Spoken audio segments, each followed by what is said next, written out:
Ser podcast. Hola, somos Toña Medina y Ángeles Oliva. Estás escuchando el podcast Por el Principio. En este episodio escuchamos a Antonio Garrigues Walker, un niño que creció en una casa frecuentada por Alberti o Joe Kennedy, que quiso ser futbolista y siempre sufrió la ausencia de su madre. Encontraba la paz en el mar. Buenos días, Julio. Pero bueno, chaval, llegas por los pelos. Estaba a punto de salir sin ti. Disculpe, me entretuvo mi hermana. Quería que trajese algo de comer. Si llegas tarde por comida, te perdono. He traído queso y longaniza. Siempre está bien llenar el estómago, aunque no sé si hoy nos va a dejar tranquilos este tiempo. Está la mar revuelta. Me avisó ayer Pedro, pero yo quería venir igual. Ese no se equivoca nunca. Yo creo que en otra vida fue ballena o delfín. Dame ese cabo. Aquí tiene. Empuja con el remo por ahí. ¡Ahí! ¡Fuerte! Pero a mí lo que me gustaba aquello era el mar. Me levantaba muy pronto a las 7 de la mañana, me iba o con alguien. Yo en aquel momento no tenía barco, pero me iba pues con marineros incluso y lo pasaba en grande. Y luego ya tuve un pequeño barquito y salía muy pronto por las mañanas. Y es que no hay nada, para mí no hay nada como el mar. Ese niño que madrugaba para salir al mar cada mañana sueña hoy con acabar su vida junto a las olas. Es Antonio Garrigues Walker, titular del despacho de abogados más importante de este país. Hijo, sobrino y hermano de abogados, estudió Derecho por tradición y convirtió el despacho de su padre y su tío en un bufete con más de 1.800 profesionales. Ha participado en la negociación de muchas de las operaciones de inversión internacional más relevantes en España. Ha asesorado a grandes multinacionales y a los gobiernos de Estados Unidos y Japón en sus relaciones económicas con España y fue presidente de la Asociación Mundial de Abogados. En los años 80, siguiendo los pasos de su hermano Joaquín, hizo incursiones en la política y fundó el Partido Demócrata Liberal, que después se integró en el Partido Reformista Democrático, en lo que fue conocido como Operación Roca. Acumula condecoraciones y premios y es presidente de honor de ACNUR, la agencia de la ONU para los refugiados. Ese hombre que ha pasado su vida cerca de los centros de decisión políticos y económicos fue un chiquillo que quería ser futbolista y se crió en una casa con muchos hermanos y una tristeza innombrable por la ausencia de su madre. Es una historia que merece ser contada empezando por el principio. Por el principio. Por el principio. Por el principio.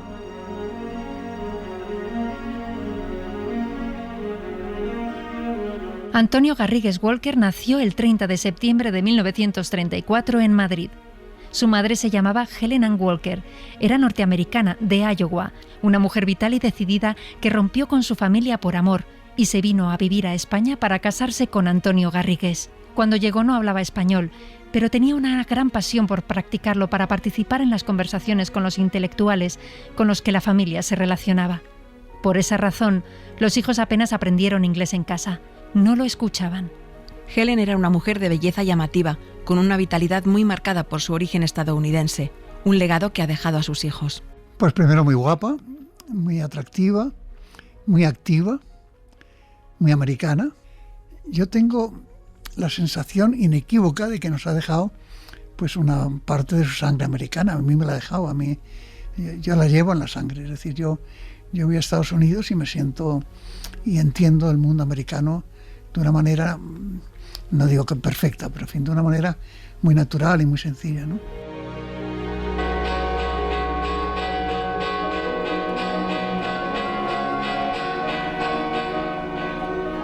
Helen era de religión protestante y Antonio católico. Se casaron en 1931 en la iglesia de los Jerónimos, en Madrid. La boda fue mixta, aunque gracias a los contactos de la familia se concedió desde Roma autorización para hacerla en el templo y no en la sacristía, como suele ser en estos casos. Pasado un tiempo, Helen se convirtió al catolicismo, en parte por agradar a su marido, que era católico practicante, también por integrarse mejor en la sociedad española y por otra parte por influencia de la lectura de las obras de Santa Teresa. Esta decisión tuvo consecuencias dramáticas para ella. Su familia tenía convicciones protestantes muy fuertes, la expulsaron y rompieron relaciones con ella. Nunca la recuperaron. La relación con la familia, también creo que lo menciono, fue pobre porque ella se convirtió al catolicismo y su familia era protestante. Y en aquella época, todo el mundo lo recordamos, hubiera pasado lo mismo al revés. Es decir, si hubiera venido aquí una mujer protestante, también hubiera tenido el mismo problema, ¿no?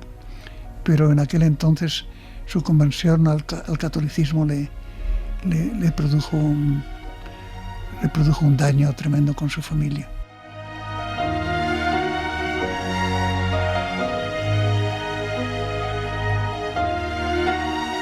En aquella época no lo valoraba, ¿no? Pero ahora que lo pienso me doy cuenta de que debió ser para ella un daño realmente terrible. Estar en un país extranjero, no hablar bien el idioma, en fin.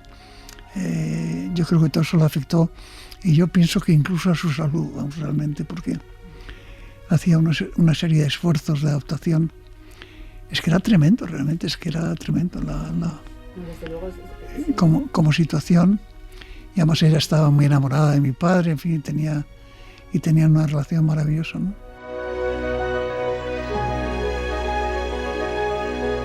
Bueno, ella fue hija única y por lo tanto no tenía, pues eso, nada más que los padres que murieron, y luego como se rompieron las relaciones, pues no hubo manera de reconectarlo. Que conste que yo lo intenté, yo tenía que ir mucho a Estados Unidos y lo intenté y preguntaba y buscaba. Imposible. No es una bella historia, pero es lo que es. Realmente no me hubiera encantado que hubiera sido otra, esa es la verdad, ¿no? Porque yo me siento, de verdad, medio americano y me encanta el tema, ¿no? Pero, no sé, ahora que hablamos, a lo mejor lo vuelvo a intentar, aunque sea indirectamente. De verdad, te lo prometo que lo haré.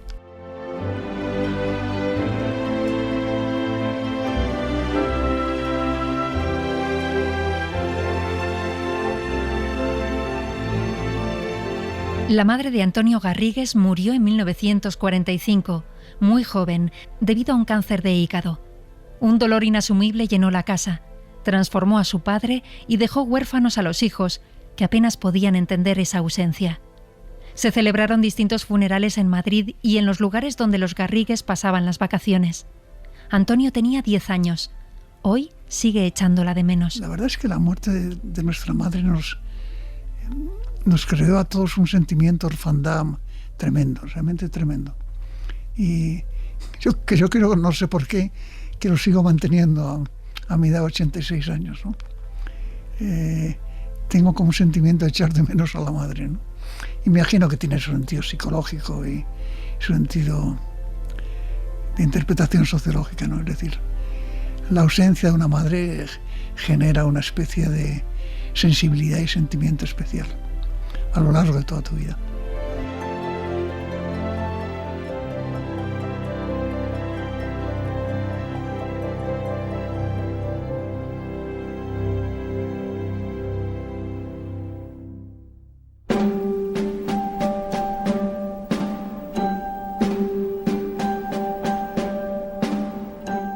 El padre de Antonio era Antonio Garrigues Díaz Cañabate, conocido como Don Antonio en el mundo de la abogacía. Hijo y hermano de abogados, estudió Derecho y sacó la carrera con todo matrículas de honor y un premio extraordinario de la licenciatura. Ocupó altos cargos tanto con la República como con el franquismo y la democracia. Era un hombre de ideas muy abiertas. Entre sus amistades estaban Lorca, Pepín Bello, José Bergamín o Ignacio Sánchez Mejías. Después de casarse, ejerció como abogado con su hermano y luego fundó su propio despacho, en el que su hijo Antonio entró cuando él se fue de embajador a Estados Unidos bastantes años más tarde. Don Antonio murió con 100 años, en 2004, cuidado por sus hijos en casa. Pues de pronto era Don Antonio y todo el mundo le llamaba Don Antonio y nosotros le llamamos Don Antonio, ¿no? Tenía una figura pues muy propia de un ser influyente, ¿no? Y tenía sentido del humor, pero en general era una persona seria, ¿no? Era una persona culta y eso pues hacía que las conversaciones fueran cultas con él, ¿no? O que intentáramos también nosotros ser un poco más cultos, ¿no?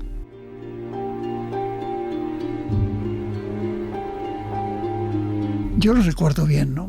El hecho de que no tuviera mujer, que enviudara, pues le dejó también vacío, ¿no?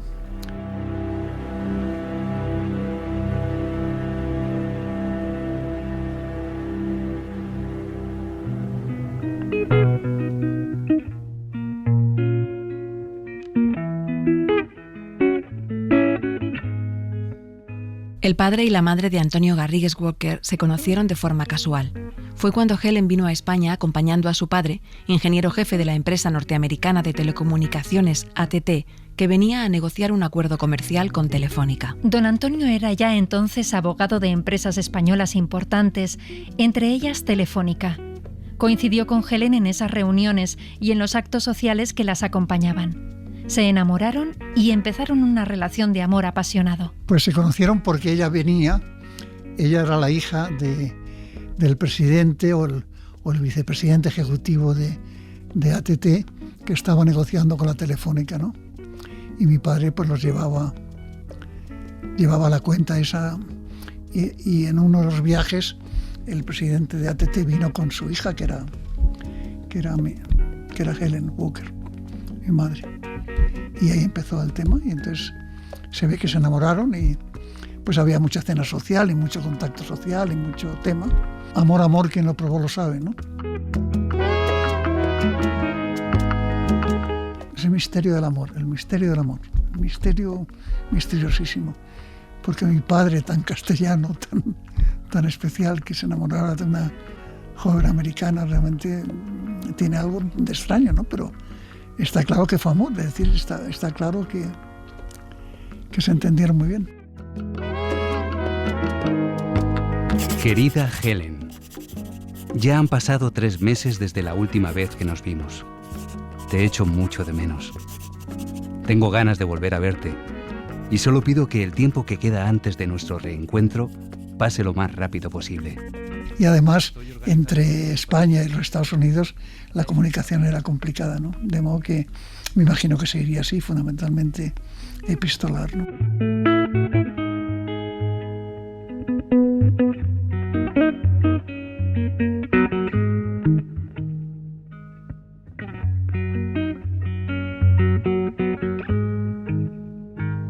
Hoy pondremos diferentes platos. ¿Otra vajilla? Sí, señora. Eso, vajilla. ¿Qué es? ¿Cómo se dice? Esa de oro. La de pan de oro. Eso, sí, gracias. Hace mucho que no la sacamos, seguro que tiene polvo. Miramos. Sí, mucho polvo. Lo llevo todo a la cocina y que los limpien, no se preocupe. Las copas también. Adiós, Helen. Me marcho. ¿Te vas? Los invitados vienen pronto. ¿A qué hora llegan? A las 8. Tengo que ir al despacho sin falta, no te preocupes, volveré a tiempo. Y si no, les entretienes hasta que llegue. No, por favor, Antonio, es muy difícil con mi española. Pepín no entiendo nada, habla demasiado rápido. Es normal, poco a poco les entenderás. Y si no, que te traduzca Satur. ¿Yo? ¿Qué cosas tiene el señor? Por favor, Antonio, ven aquí en tiempo. No te preocupes, Helen, seré puntual. Hoy nada de almejas, ¿eh? A Rafael le sienta muy mal. El otro día se fue de aquí con indigestión. Sí, señor. Hemos preparado estofado y ensalada de col. Receta americana de la señora. Estupendo. Seguro que a nuestros invitados les gustará probar cosas nuevas. Bueno, me voy. Adiós. Y tranquilízate, Helen, que va a salir todo bien. Los invitados siempre se van contentos de esta casa. Ok. Se deja la cartera, señor. Ay, menuda gracia si llego al despacho sin los documentos.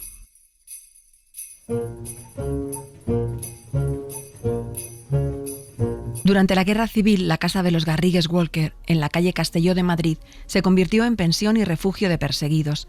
La nacionalidad norteamericana de Helen le permitía una protección que aprovechó para conseguir comida y víveres de la Cruz Roja Internacional y de la obra norteamericana. Helen Walker estaba en el Servicio Azul, una organización dedicada a la atención de personas refugiadas en Madrid. En su casa se organizaban cenas para muchos intelectuales amigos de la familia. Mi madre, Helen Walker, una persona maravillosa que murió demasiado joven, sobre todo cuando yo era demasiado joven, y todavía la echo de menos. Tenía una serie de privilegios. Podría ir al economato de la embajada y adquirir comida que era difícil encontrar en esos momentos en Madrid, ¿no? Y la utilizaba pues para, como mi padre pues tenía amistades muy diversas, pues para organizarle comidas o cenas en donde iba esta gente, ¿no?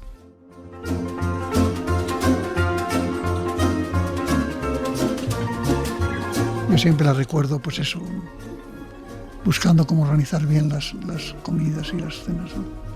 Y además Era una persona que todavía no hablaba muy bien español y la gente que allí iba pues era, por ejemplo, Alberti o Federico García Lorca o Vicente Alexandre, o un personaje mítico como Pepín Bello, que le hablaba muy bien, y entonces, pues ella, yo creo que sufrió de eso, de que no podía seguir a fondo las conversaciones, ¿no? Tenía un agujero en el vaso, se lo pone a los individuos, a los invitados que van a su casa por primera vez. Le dije que no volvería a cenar en su casa. A mí me hizo lo mismo. ¿Sí? ¿En serio? Bueno, es que... Y yo recuerdo, en cambio, aquellas comidas y cenas con verdadero gusto, ¿no? Porque daba gusto tener a gente como la que he mencionado, pues hablando con tranquilidad y con grandeza de todos los temas, ¿no? Además había mucho sentido del humor, en fin, era muy divertido. Fue una época muy divertida.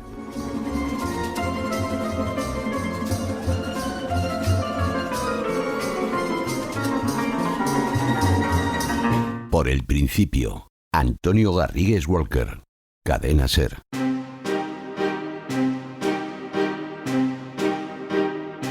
En ese grupo de amistades que frecuentaban la casa de los Garrigues Walker estaba el mayor del clan Kennedy, Joseph, conocido como Joe Kennedy, que estaba en Madrid en los últimos meses de la Guerra Civil.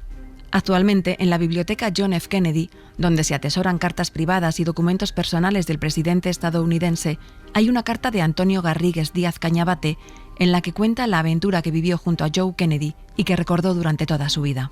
Los dos, Garrigues y Kennedy, eran parte de un grupo simpatizante del Movimiento Nacional en el Madrid republicano, y una noche en que cruzaban la ciudad en coche, les paró un grupo de milicianos que patrullaban las calles. Les sacaron del coche y les pusieron contra la pared. Cuando Antonio temía que los detuvieran, Joe Kennedy les dijo que era americano, sacó su pasaporte y les dejaron marchar. Joseph Kennedy era un personaje ya importante en aquella época, y su condición de extranjero, pues en efecto le protegía. A mí me extrañaba que le protegiera tanto, porque en aquella época había peligros por todos los sitios, ¿no? Pero al parecer, y además de eso, pues nos permitía, como he dicho, el acceso a la embajada y a ciertos servicios de la embajada que en aquella época eran especialmente bienvenidos.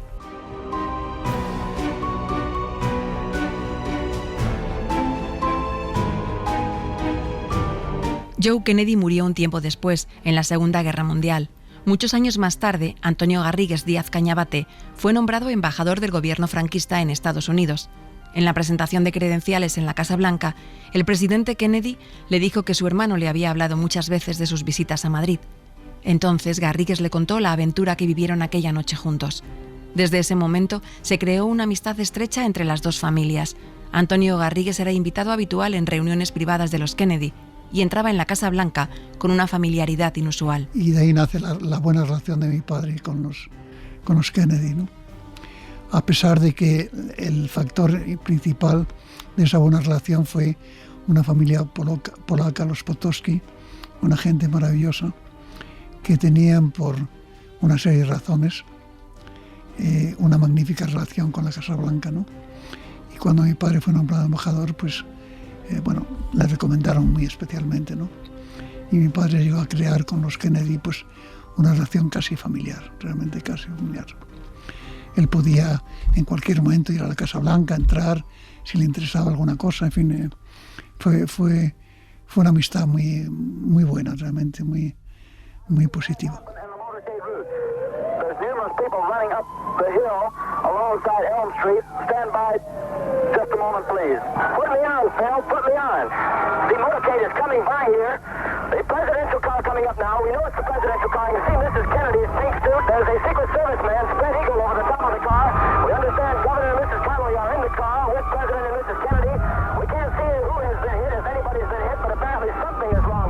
From Dallas, Texas, the flash, apparently official, President Kennedy died at 1 p.m. Central Standard Time, 2 o'clock Eastern Standard Time, some 38 minutes ago.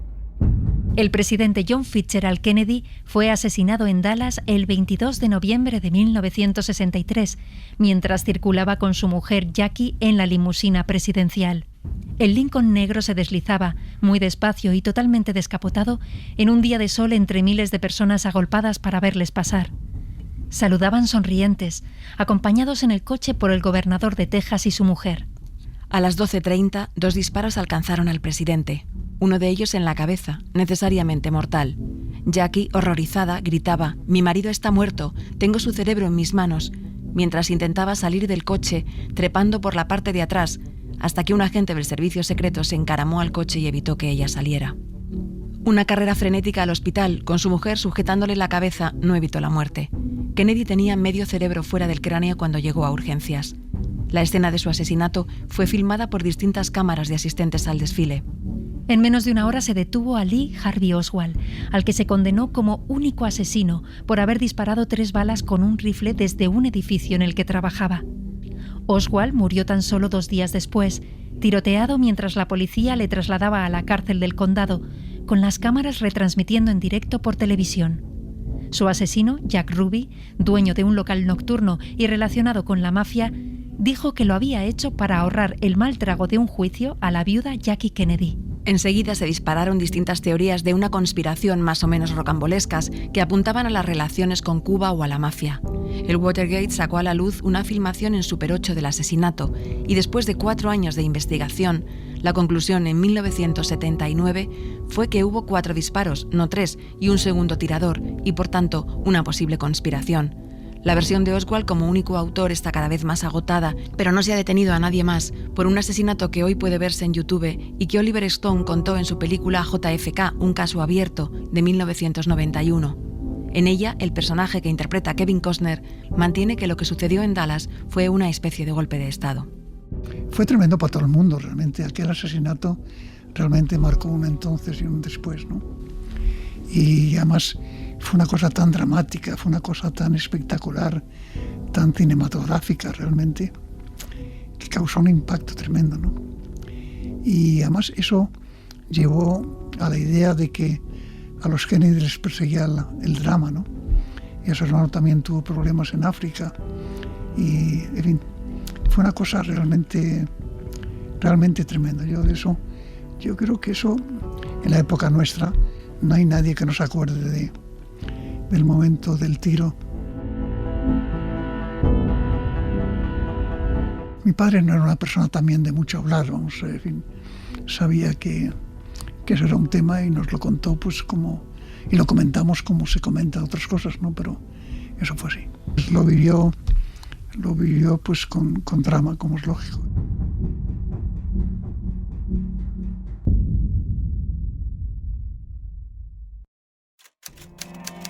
Diario ABC, abril de 1966.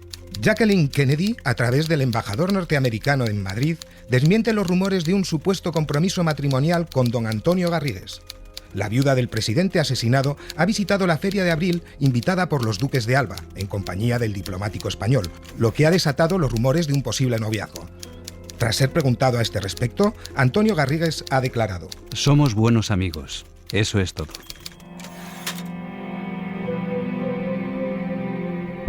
En febrero de 1966, 3 años después del asesinato de Kennedy, Jackie era una figura cada vez más mediática. La revista francesa France Dimanche abrió su portada en aquel mes con un titular: Un viudo en la vida de Jackie. En las fotos se podía ver a Jacqueline Kennedy del brazo de Antonio Garrigues Díaz Cañabate, que entonces era embajador de España en el Vaticano. Garrigues había invitado a Jackie a Roma para pasar un fin de semana en la embajada española. Las revistas italianas alimentaron la noticia y cada vez se hizo más fuerte el rumor de una relación amorosa entre los dos. Su visita levantó un revuelo enorme en España y el embajador de Estados Unidos en Madrid tuvo que salir a hablar en nombre de Jackie para desmentir su supuesto noviazgo con Garrigues. El propio Garrigues, en la recepción en casa de los duques de Alba, dijo: «Somos buenos amigos y eso es todo». El corresponsal de ABC en Washington, José María Masip, que era amigo de Garrigues, envió su crónica desde Estados Unidos recogiendo el desmentido. Jacqueline Kennedy, a través del embajador norteamericano en Madrid, desmiente los rumores de un supuesto compromiso matrimonial con don Antonio Garrigues. Pero unos días antes, en el aeropuerto de Roma, camino de España, cuando le preguntaron por su relación con Jackie, Antonio Garrigues ni confirmó ni desmintió, y su frase «un caballero no responde a este tipo de preguntas» contribuyó a extender los rumores. Fueron verdad. Primero porque mi padre tenía su lado de seductor. Segundo porque Jackie Kennedy era una persona llena también de curiosidad.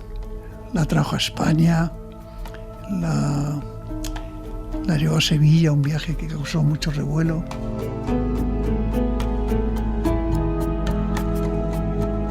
Hay ese concepto de lo que llaman los franceses la amitié amoureuse.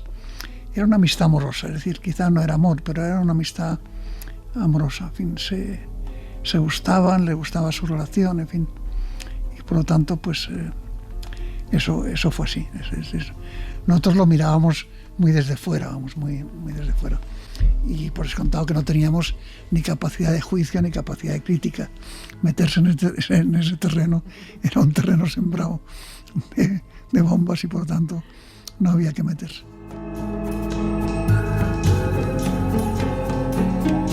Me acuerdo que mi padre dijo una frase que yo nunca he entendido: un caballero nunca habla de esas cosas. No, le preguntaban por su relación y dijo: un caballero no habla nunca de esas cosas. No sé qué quería decir con eso, pero sigo preguntándomelo ahora. Se ve que era para quitarse la pregunta en medio, vamos.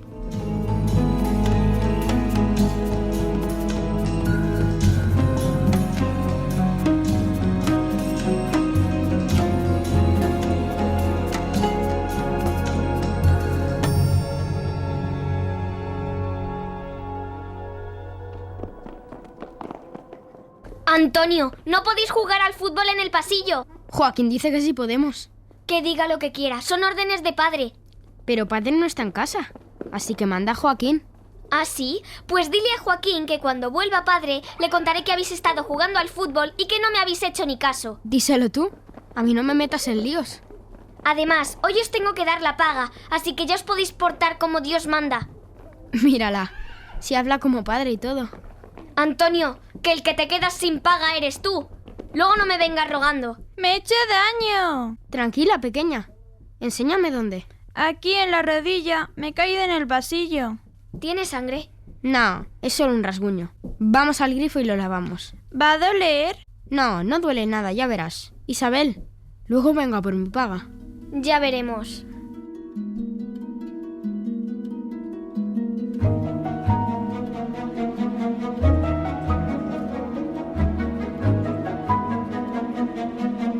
La muerte prematura de la madre marcó a Antonio Garrigues Walker y a toda la familia con la tristeza y la ausencia. Con Helen desapareció la figura de una mujer de referencia en la familia. Antonio tampoco conoció a sus abuelas. Su padre se volcó entonces en el trabajo, volvía tarde y cansado de jornadas muy largas en el despacho y continuaba trabajando en casa. Se decidió sacar del colegio a Isabel, la hermana mayor, 2 años mayor que Antonio, que con solo 12 años tuvo que hacerse cargo de la organización de la casa y del cuidado de sus hermanos. La niña recibía clases particulares y tenía que ocuparse de administrar aquella casa con tantos niños.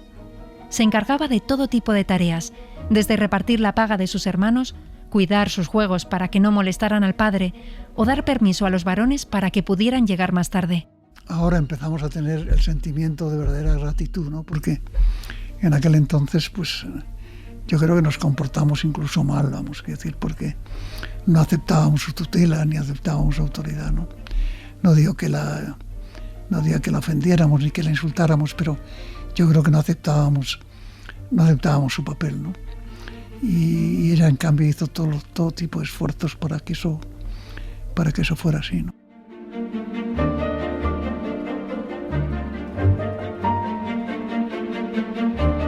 Sí, jugábamos al fútbol, sobre todo al fútbol. Es lo que más vigilaba mi hermana Isabel, que se negaba por completo a que utilizábamos el pasillo de casa, que era un pasillo muy largo.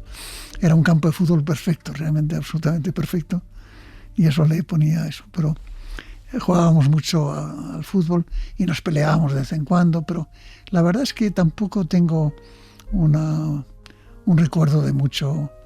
Yo creo que además Joaquín ejercía una autoridad muy clara.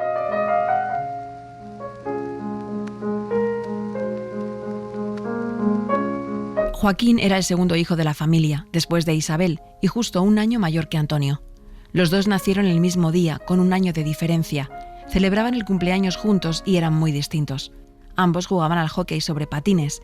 De Joaquín decían entonces que era elegante y sutil sobre los patines. De Antonio, que era un luchador que peleaba con el juego. Tenían buena relación de pequeños, aunque siempre hubo entre ellos cierta rivalidad.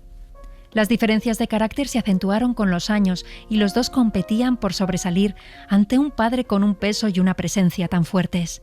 Competían en el deporte, con las chicas, los estudios y de mayores trabajando los dos como abogados en el despacho familiar. En él decidieron que cada uno tuviera competencias distintas para evitar conflictos. Sus vidas se fueron alejando y la relación se enfrió. Joaquín Garrigues Walker inició su andadura política después de trabajar como abogado y empresario en Estados Unidos. Fue ministro de distintas carteras en el gobierno de Adolfo Suárez y uno de los fundadores de la UCD, el Partido de Unión de Centro Democrático. Tuvo una vida política muy activa durante la transición. Murió con solo 47 años, debido a una leucemia. Una herida que tuvo un efecto terrible para su hermano Antonio y le hizo revivir la durísima muerte de su madre cuando él era tan pequeño. Cuando a Joaquín le detectaron su enfermedad, los dos hermanos estaban distanciados, pero la noticia hizo que el vínculo entre ellos resurgiera, y Antonio pasó el año que transcurrió hasta su muerte al lado de su hermano, investigó tratamientos y viajó por medio mundo buscando fármacos nuevos. Joaquín ha sido una persona estupenda cuando éramos jóvenes y luego ya en su vida política y él aportó a la vida política pues una especie de nuevo refresco, nueva vitalidad, en fin, nuevas ideas. Joaquín fue una persona realmente estupenda.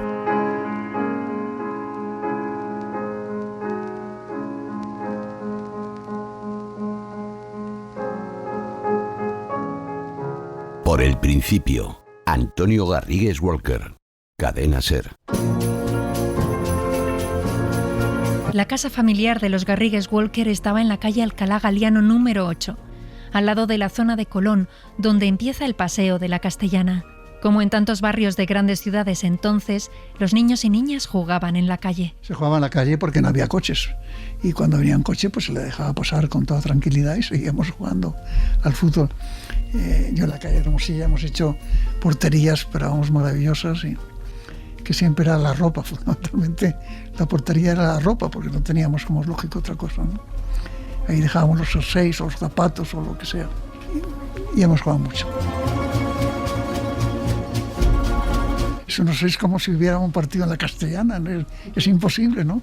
Era imposible. Y en aquel momento era perfectamente posible. Es decir, que no, que teníamos que interrumpir el partido de vez en cuando, pero no era una limitación decisiva. Vamos, seguíamos jugando y se acabó el tema. Y además durante mucho tiempo. Antonio Garrigues Walker fue al Colegio del Pilar, un colegio privado concertado católico de los marianistas. Desde la década de los años 20 pasó a ser uno de los grandes colegios madrileños. Con una educación de talante humanista y liberal, por sus aulas han pasado muchos empresarios, periodistas y políticos españoles de todas las tendencias, como José María Aznar, Alfredo Pérez Rubalcaba, Los Albertos o Juan Luis Cebrián. El colegio empezó a principios del siglo XX en un piso de la calle Goya y en 1921 se trasladó a un edificio monumental de estilo neogótico y modernista en el barrio de Salamanca, donde sigue hoy. La frase del Evangelio de San Juan, «La verdad os hará libres», preside la escalera principal del colegio y se ha convertido en el lema de la institución. A mí el Colegio del Pilar siempre me ha gustado. Primero por su propia estructura inmobiliaria. Yo no sé si tú lo conoces, pero en fin, es que era un colegio muy bonito, realmente era, y sigue siendo, vamos, tiene una estructura. Todavía recuerdo el pórtico que decía, la verdad os hará libres, ¿no? Lo pasé bien. Yo mi recuerdo de mi época de estudio es bueno. No fui un buen estudiante, tampoco fui malo, pero no sacaba matrículas de honor, sacaba con un notable, me daba por verdaderamente feliz, ¿no? Pero el ambiente del colegio, el ejercicio físico, que lo cuidaban mucho, era un colegio realmente alegre.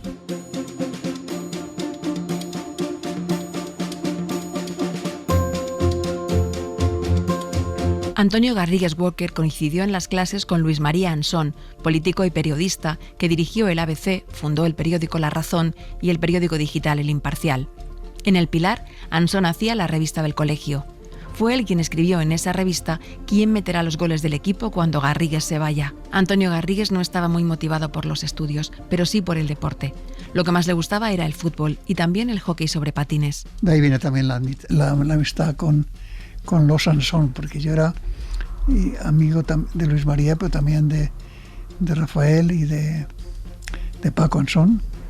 Empezó ahí la amistad con los Ansón y empezó ahí la amistad también, fundamentalmente también con los Lladó, con la familia Lladó en su conjunto. Y recuerdo muy bien su casa en Serrano 92 y que íbamos allí muchas veces a merendar y que ellos venían también a casa de vez en cuando.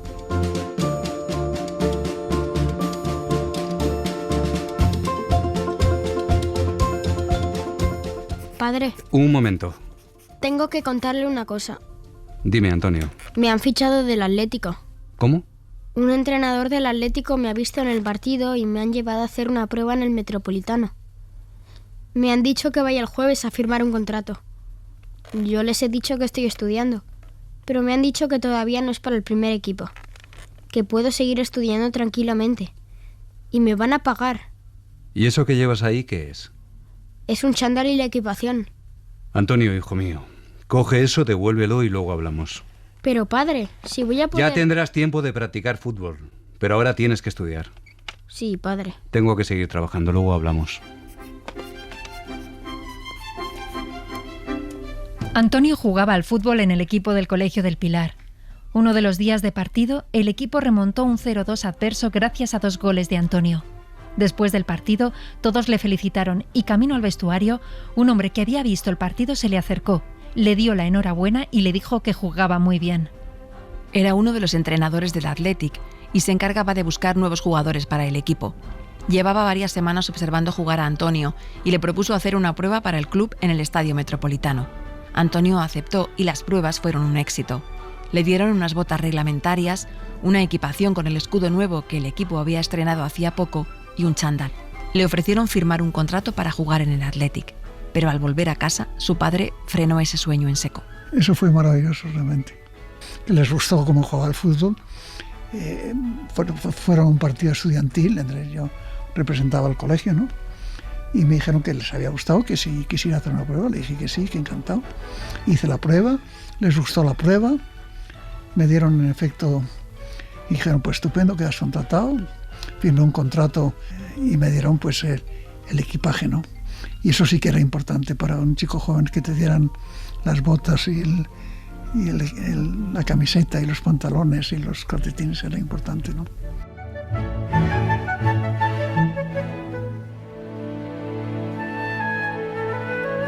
Y cuando fui a ver a mi padre, no es que estuviera lleno de orgullo, es que me parecía que no habría posibilidad de llegar más alto que a mi edad ser jugador del Atlético de Madrid.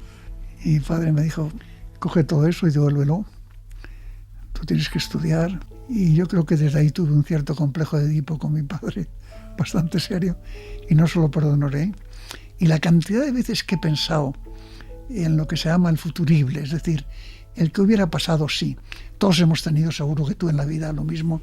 Todos nos hemos preguntado, ¿qué hubiera pasado? Sí, no sé. Bueno, pues yo siempre he pensado, ¿qué hubiera pasado si yo realmente hubiera sido un buen futbolista? Hubiera ganado dinero, hubiera tenido éxito, tal. Eso siempre lo he tenido en la mente, siempre lo he tenido en la mente.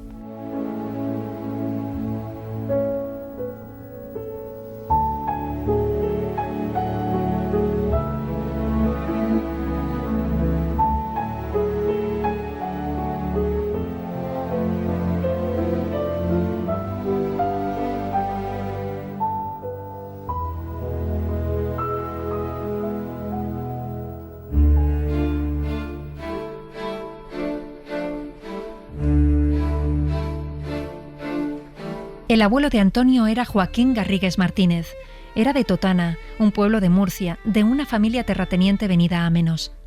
En Madrid se casó y trabajó como abogado y como secretario de sala en la Audiencia, y compró numerosas fincas en Murcia y Almería. Tuvo 5 hijos a los que inculcó una educación espartana y una moral estricta. Estimulaba los estudios en todos y gastaba el dinero en profesores particulares, libros, carreras universitarias y viajes al extranjero de sus hijos, pero no le gustaba conceder caprichos. Quiso transmitir también a sus nietos el sentido del deber y del trabajo, la disciplina y la ambición. Antonio Garrigues Walker tiene muchos recuerdos de su abuelo, el único que conoció, que vivió con ellos en la casa familiar hasta su muerte con más de 90 años. A don Joaquín, que también se le llamaba don Joaquín, y tenía una barba espesa y larga, y era una persona muy conservadora. No dejaba en su presencia que las mujeres fumaran y realmente las echaba del cuarto si veía que alguna de ellas fumara. Compró muchísimas fincas. Yo no sé si fueron más de 20 o algo por el estilo, entre grandes y pequeñas. Yo no lo conocí mucho porque en aquel momento yo era muy urbano. A mí la idea de visitar las fincas no me divertía demasiado. Pero en efecto compró muchas fincas, realmente. Y todavía tenemos fincas familiares, que ya empiezan a tener poco sentido, ¿no? Porque ya al dividir las propiedades entre tanta gente ya las cosas se complican mucho.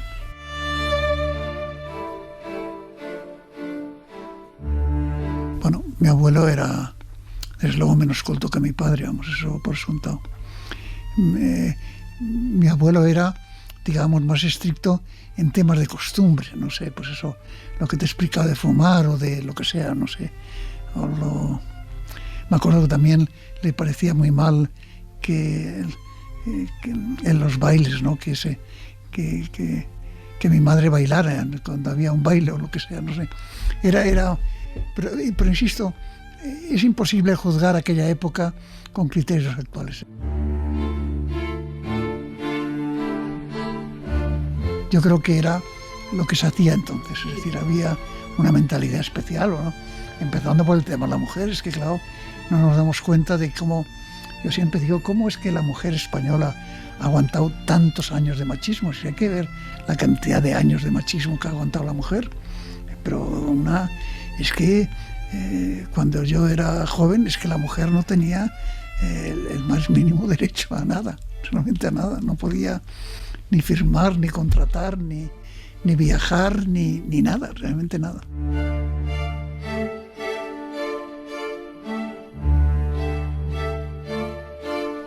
Por el principio, Antonio Garrigues Walker, Cadena SER.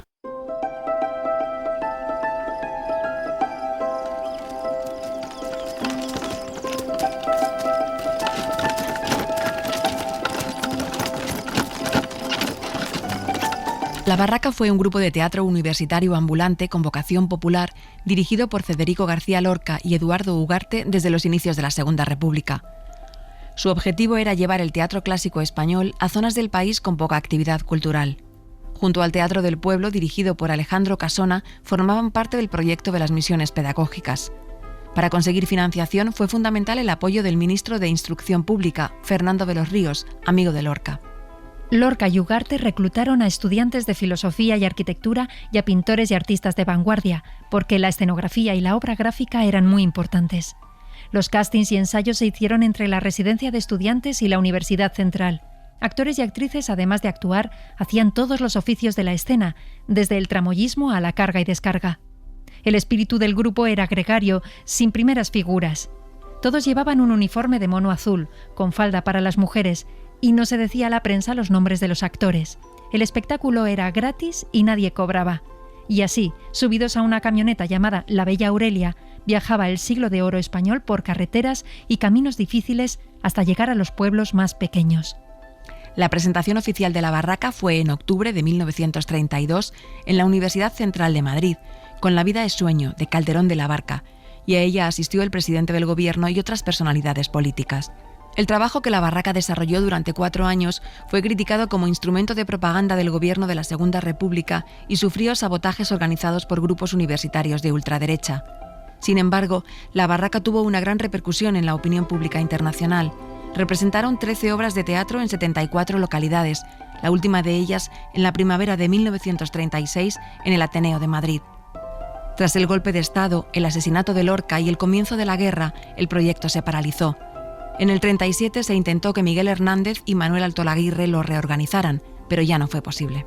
Uno de los tíos de Antonio Garrigues Walker, Emilio, participó en las giras de la Barraca y le contó cómo en algunos pueblos los recibían con alegría y devoción y en otros los apedreaban. Yo escribo teatro y represento teatro y me encanta el teatro, vivo el teatro, jamás voy al cine, es decir, yo si tengo tiempo voy al teatro, vamos, ¿no? Para mí el teatro forma parte de mi vida de una manera intensa, ¿no? Y en efecto, pues la Barraca me pareció de las cosas más maravillosas, ¿no? Porque les pasaron todo tipo de cosas, desde representaciones a las que no existía nadie, porque el cura las prohibía o porque el jefe de lo que fuera decía que no había que asistir, hasta sitios donde les tiraban cosas, hasta sitios en cambio donde la gente aplaudía rabiar y además durante mucho tiempo, porque al parecer pues es la primera vez que veían un espectáculo de ese tipo, ¿no? La Barraca fue una especie de teatro social maravilloso, realmente fue. Si me dicen, ¿usted en qué le hubiera gustado participar? En eso, realmente en eso. Aparte que mi tío Emilio también era una persona muy simpática, muy divertida, muy activa.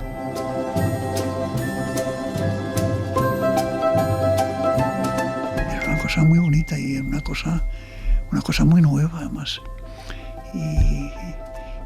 Y con riesgos, se lo tenían que financiar ellos, porque todas las cosas pues o menos costaban mucho dinero, pero tenían que llevar no solamente el vestuario a veces, sino también pues algún tipo de montaje para poder figurar un espacio escénico, ¿no? Fue estupendo.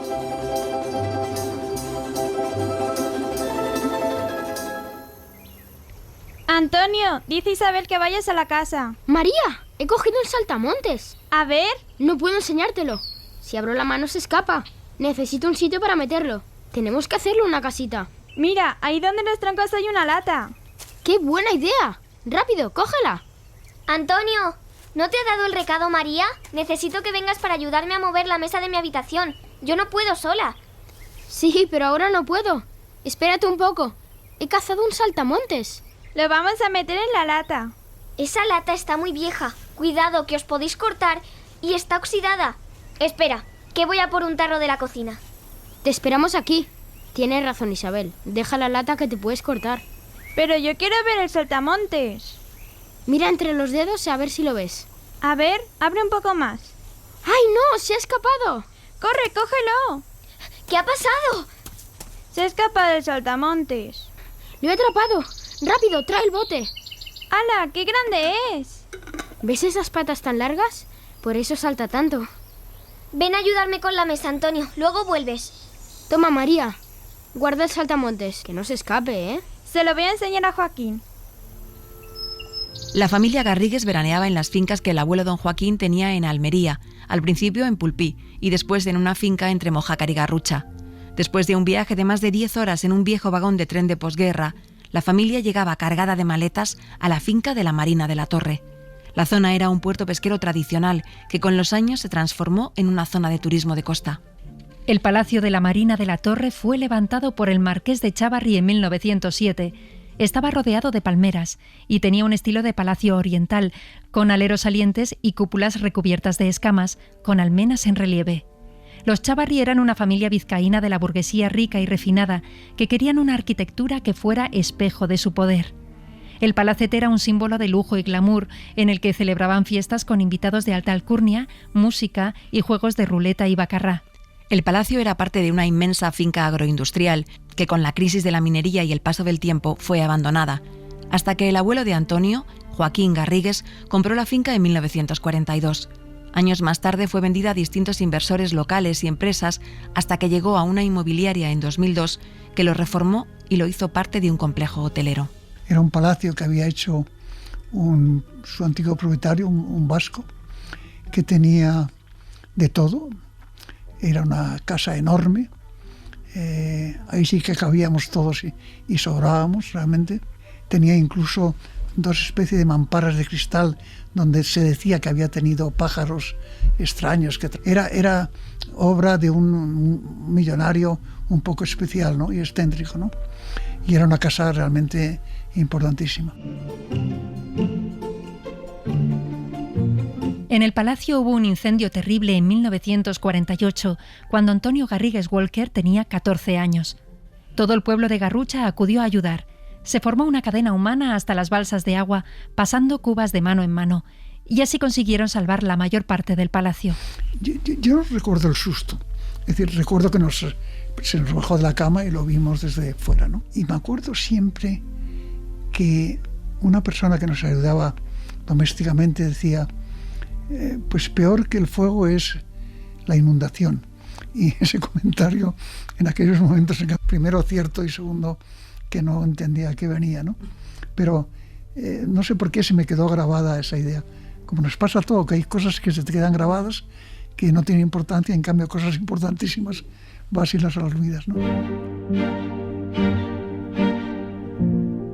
Antonio Garrigues Walker acaba de publicar un libro y preside, por encargo del ministro de Justicia, una comisión de expertos sobre la ley del derecho de defensa.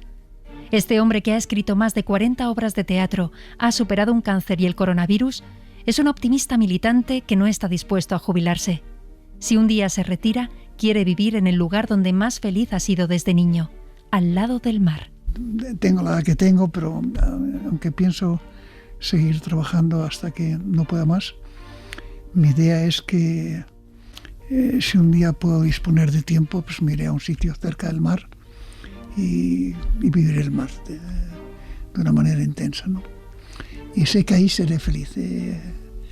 Cuando ya no pueda seguir trabajando y tenga limitaciones, incluso físicas, pues el mar es mi destino y mi ensueño. Es decir, yo muchas veces antes de dormirme pienso, lo digo en serio, pienso en el mar y me duermo y veo el mar.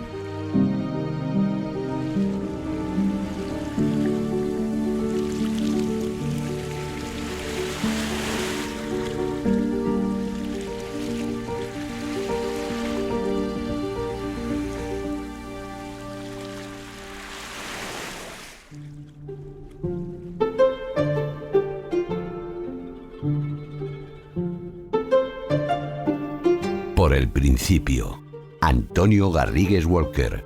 Dirección, realización, guión, montaje y locuciones, Toña Medina y Ángeles Oliva. Producción, Matilde Suárez. Técnico de grabación, Álvaro Ugena. Interpretación, Iván Gisbert, Alicia Merino, Eli Zapata y Santiago Antón Méndez. Con la colaboración especial de Gerard Merino, Lucía Pérez y Carlota Mayor.